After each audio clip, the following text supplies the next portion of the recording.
Well, good morning, everyone. Lovely Monday morning here in South Carolina. It's raining like cats and dogs. The ground is soaking wet, and we have 2 days to go until Christmas. Today is my final day of having to go to work this evening. I get the next 2 days off, get to spend Christmas Eve and Christmas Day with the family. I'll have a lot going on, so I probably will not be uploading any more videos until after Christmas is over with. Okay? I woke up to a lovely surprise this morning. My Twitter troll, after deleting all of her comments, I say Twitter troll.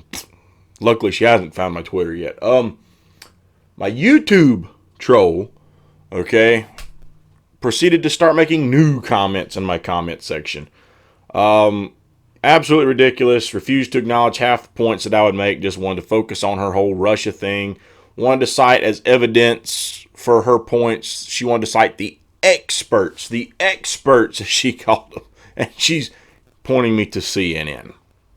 And this coming from the person who said that Bush was competent also. I'm sure you learned that from your experts at CNN as well. So I'm not going to pay her any more attention. I said it in the comment section on the video I made last night. Some people like, one of my most loyal followers on here who comments on almost everything that I make said, I feel kind of guilty because I make long comments on your stuff as well. And I respond, I'm like, look, your comments are fine. You try to bring something constructive to my channel in the comment section. But that woman's ramblings were like a bad case of hemorrhoids. Point in case, both her comments and a bad case of hemorrhoids are a pain in the butt. And I don't really care for either one.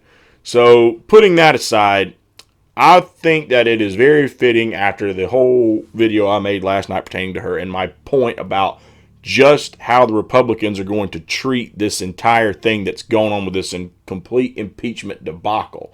And the fact that they want to pursue weak sauce arguments as compared to some that actually have some substance, like the UAE Crown Prince giving the money, all that good stuff, okay? They want to just completely ignore that, don't want to talk about that, because why? That would implicate more than just Donald Trump, and they have Trump derangement syndrome.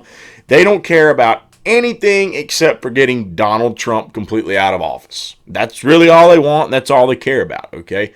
They don't care about any of the other politicians taking the corporate money. They just want Trump gone. That's their end all. That's their be all. And they really don't give a rat's backside about anyone else.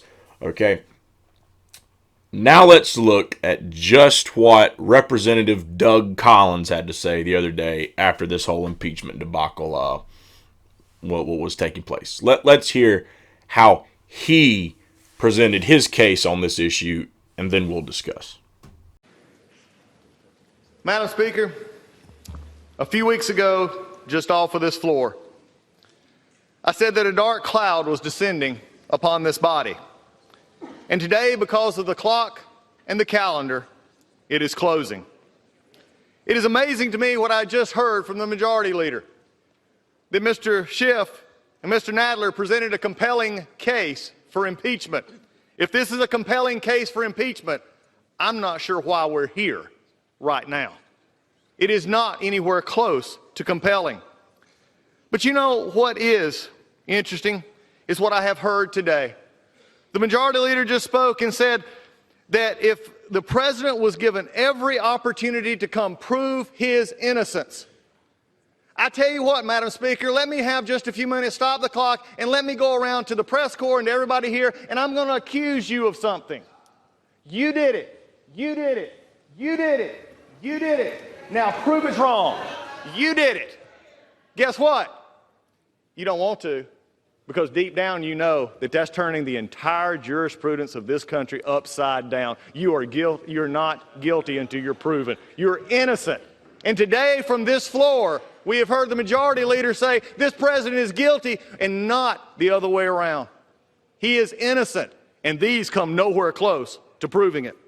But what is left of this body? Let's have an honest conversation, Madam Speaker. What we have found over the past few weeks is it is okay for the majority to tear down a foreign leader because they can't make their case. They've called him a liar or weak or worse, or as it was called in the committee, even looked like a battered wife. It is below the dignity of this body and this majority to tear down a Florida leader because they can't make their case against this one. We have broken rules in this House, even to this moment. Chairman Schiff and the others have broken House Resolution 660 by not turning over the things that they should be turning over. I still have not got a transcript. We still don't know what we got. And the White House still has not got their stuff. I guess minority hearing rule days don't matter either. You see, there is a problem here because we're going to vote this tonight while breaking the rules. What a shameful incident. But we also found in creative interpretation of minority rights.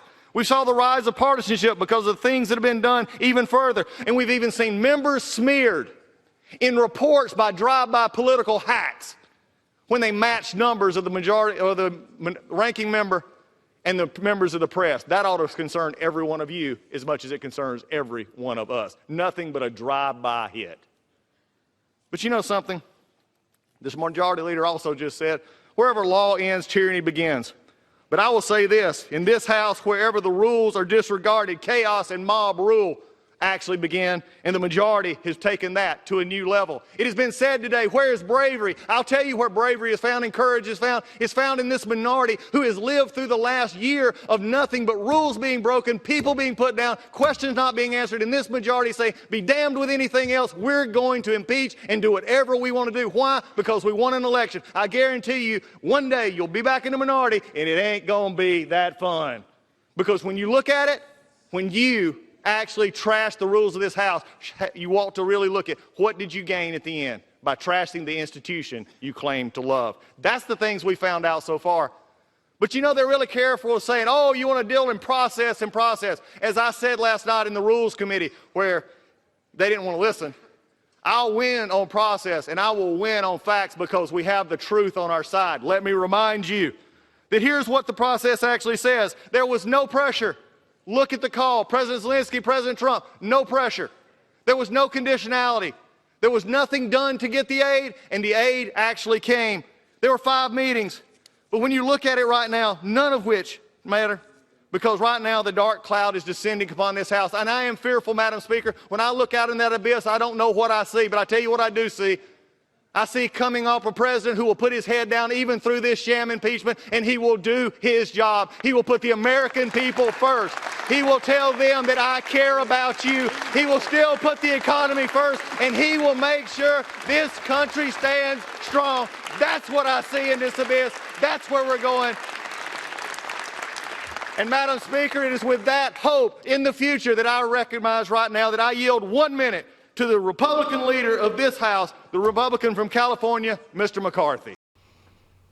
Well.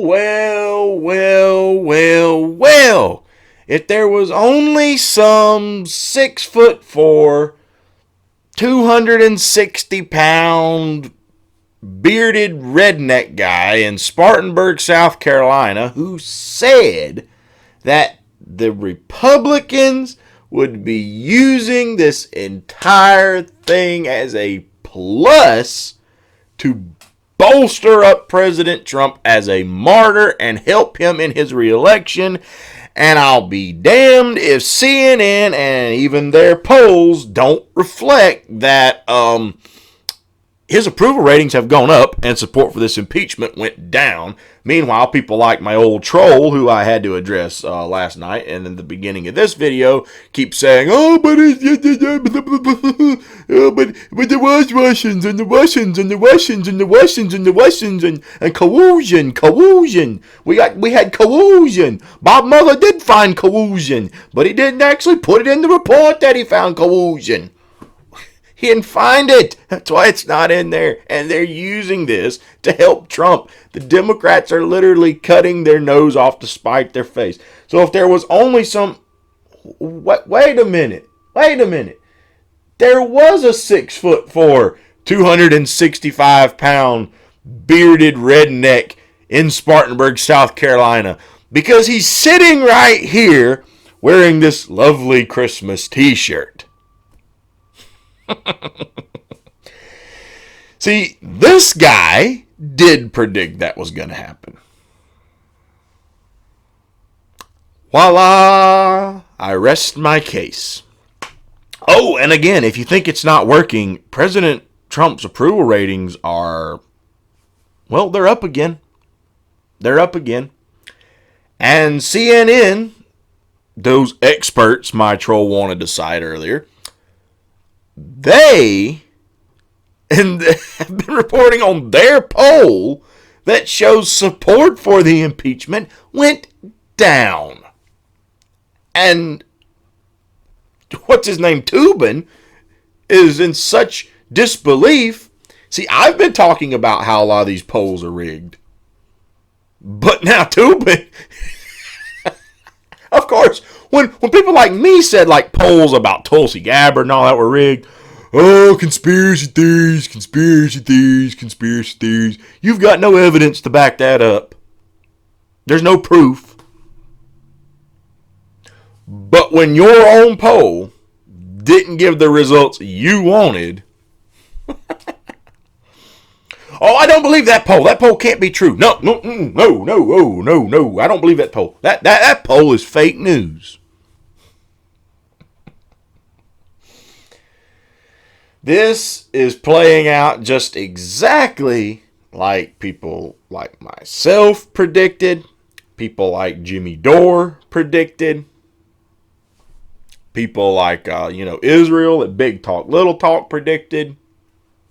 There's a whole lot of us small indie, YouTubers, Jimmy Dore obviously being the biggest, that said this was going to happen. The Democrats were going to fall right back into a pile of horse manure on this one. Okay? We said it was coming. We said that it was coming. And mainstream media didn't want to believe that would happen. Still don't believe it's actually happening. Okay? Don't understand why. They don't understand why. Okay? TYT thinks Tulsi Gabbard is some hack for standing up against the partisan game that's been played here. I've laid out how it was partisan multiple times. They went after him on potentially the weakest argument possible because they won't go after him on substance because they're guilty of those same arguments that have substance. The case you could make against him, you would be able to make against so many of these other politicians too. And so even if they tried to go after him on substance, which they won't, it would then become a game of, well, wait a minute, how you going to prosecute me for doing the same thing you do? Well, because it's criminal. Okay. I go, you go. That's what that would turn into as well. And you have all these corrupt politicians to thank for this entire climate as to why impeaching Donald Trump would go nowhere regardless of what you came at him with. You could come at him with UAE money and he's going to turn and say, Hillary and her Democratic allies. It's in the indictment.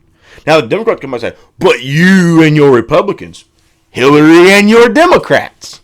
What, are we all going to leave together? We all going to go to jail? Maybe we can share a big cell. It's not going to happen. It's too much corruption. And that's why they won't pursue that avenue anyway. They want to do this for political brownie points with all of you who want vengeance instead of justice. You only care about getting Donald Trump out of office. You don't care that you literally have the fox raiding the hen house here. They're just as guilty on many other things, and you don't seem to care about any of that. You only care about President Trump and getting him out of office. That's being hypocritical. If you want one bad person out of office, then you should be advocating to get them all out of office. And you only focus on one man. That's where the Republicans get their argument from. They don't get their argument from me. They may use someone like myself or Tulsi Gabbard who are exposing your hypocrisy. Sure, they may use us in a clip someday, somehow. Okay? So sure, maybe they do that. But the whole point is the fuel to the fire is your hypocrisy. It's your hypocrisy by wanting to hold these people accountable, but not these people accountable for virtually the same things. And again, as I said yesterday, if this were any other scenario, these same people would not be accepting of it. If a black man in this country was accused of assaulting an officer, and a white man admitted to assaulting an officer, or take assaulting an officer out because they got body cameras. Let's say a black man was accused of robbing a store, committing armed robbery, okay? And they accuse this guy of it, and they charge him. Meanwhile, on camera, a white guy admits to robbing a store, and there's no charges processed, and that story leaked out. All these same people would be screaming racial discrimination, profiling, white privilege, so on and so forth. I think you get my point here. Now, am I saying they wouldn't have reason to make that, comparison? No, they've got every reason. It's very clear. There's very clear there was a double standard there. So I'd be in 100% agreement with you when you got upset about that one. One problem. We got Joe Biden admitted that he put pressure on a foreign government to fire a prosecutor, and his pressure was withholding foreign aid. And there, of course, everybody's defense is, oh, well, again, other countries didn't use blackmail over the guy's head that I'm aware of. Joe Biden did. And that prosecutor was on the verge of looking in to a gas company his son was on the board of with no gas experience. That is a dead red flag for quid pro quo. And if you're going to hold Trump accountable for that, then you got to hold Joe Biden accountable as well. You want to impeach Donald Trump for this? See, here's my problem with this. Here's my problem with the whole thing they went after Donald Trump on the impeachment for. I would not be so critical right now if they had pushed back to Joe Biden and told Joe Biden, drop out and we have to investigate you. And now, if they'd have just done that, I wouldn't be this critical. But that shows the double standard. That shows the double standard right there. Pure and simple. So, I mean, it's pure hypocrisy. And it's nothing but partisan politics. And all of you, because you hate Donald Trump, are willing to accept it in this instance, but you would not accept it in any other instance, just like I described. If the black man was accused of something and got charged, and the white man admitted to doing something and didn't get charged, you'd lose your minds. You know that, and I know that.